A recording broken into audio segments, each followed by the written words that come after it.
ছি, ভারত এই লজ্জা কোথায় লুকাবে বন্ধুরা? চিরপ্রতিদ্বন্দ্বী পাকিস্তানের কাছে বিধ্বস্ত হয়ে মাটিতে মিশে গেছে ভারত। হ্যাঁ বন্ধুরা, যুব এশিয়া কাপ ফাইনাল বা অনূর্ধ্ব-19 এশিয়া কাপ ফাইনাল, যেখানে পাকিস্তানের কাছে ভারত পাত্তা পায়নি, যেখানে পাকিস্তানের কাছে ভারতীয় ক্রিকেট দল পাত্তা পায়নি। ভারতকে বিধ্বস্ত করে মাটির সঙ্গে মিশিয়ে দিয়েছে পাকিস্তান। বন্ধুরা, পাকিস্তান শুরুতে ব্যাটিং করে 50 ওভারে 356 রানের বিশাল টার্গেট দেয়। জবাবে নেমে ভারত মাত্র 156 রানে গুটিয়ে যায়।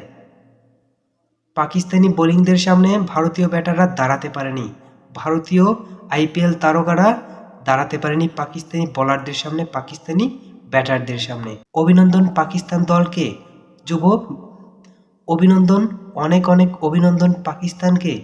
তারা অনূর্ধ্ব-19 এশিয়া কাপ চ্যাম্পিয়ন হয়েছে। বন্ধুরা, পাকিস্তান এবং ভারত সম্পর্কে আপনাদের গুরুত্বপূর্ণ মতামত কমেন্টে জানিয়ে দিবেন। আর যদি সম্ভব হয় চ্যানেলটিকে সাবস্ক্রাইব করে পাশে থাকবেন। ধন্যবাদ সবাইকে।